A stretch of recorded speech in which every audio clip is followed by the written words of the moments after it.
What's up everyone? Welcome to the last week of quarantine WOD workouts. We're finally in the last of the throes of it. Real quick note, this week there's only going to be quarantine WODs. There's no barbell, dumbbell, kettlebell differentiation between workouts. That doesn't mean you have to exclude those elements. It just means that we aren't going to provide separate rep schemes and all that stuff this week, since we're just kind of winding down and going to turn it around into the next week.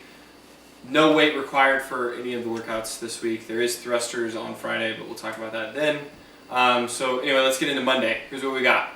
The main piece today is the chipper. So we're going to do 50 squat jumps. I recommend on the squat jumps, you're not jumping too high. For if you jump too high, you'll exhaust yourself much faster. Right? It's a lot of repetitions of these, so we probably don't want to jump too high, but we do want to leave the ground. So make sure that's still happening. The next thing is box step-ups. You got 100 of them. So you go 50 squat jumps, 100 box step-ups, alternating legs every time. If you don't have a box, you can use a chair. You could use whatever you need to. If you're using a really, really low height thing, then I would almost like double the reps and really go for speed on those. And then you got 150 sit-ups.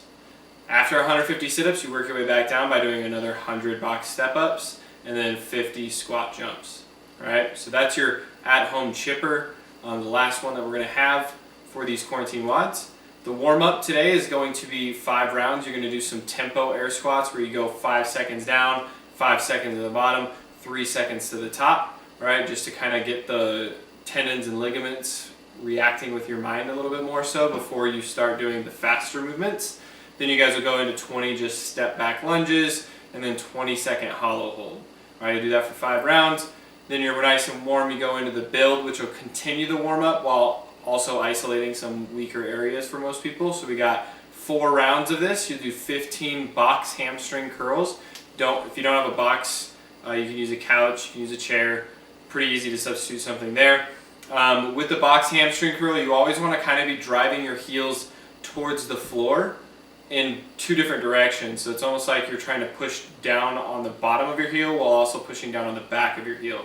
If you do both of those at the same time, you'll get the most recruitment from those hamstrings and the glutes as you guys kind of raise those hips up. So that's how I would tackle those hamstring curls. It's all kind of up here, and the way you set up makes a big difference. If you have too much bend in the knee, you can also distract from those areas. So try not to be too close to the box or to the chair or whatever, but also don't be too far away to where you're like basically the knees are fully extended. All right, then you guys will go into immediately into a 45 to a minute side plank on each side.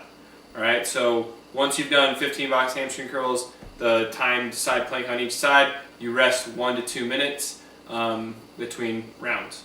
All right, then you go into your last at-home chipper, get that done with, and to cool down today, we're going to be doing 2 minutes of pigeon stretch per side, 20 Supermans, 1 minute elevated prayer, and 1 minute seated forward fold.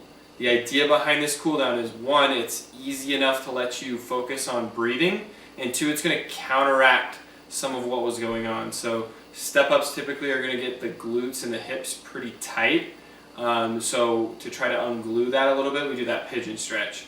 Then we're actually going to activate our posterior chain at the upper side of it by doing Supermans, so that gets that lower back kind of going, and that'll counter what those sit-ups did on the other side of your spine. So that's kind of the idea of doing Supermans. Elevated prayer does a similar thing, but it also starts adding some distraction to that spine and to the hips and everything therein. And then you guys will go into that last thing, which is a forward fold, which the idea is to kind of counteract some of the box step-up volume and the squat jump volume that you did. All right, so this is the idea behind the cool down. That's the idea behind your Monday's workout for quarantine WOD. It's May 11th. If you guys have questions, ask away.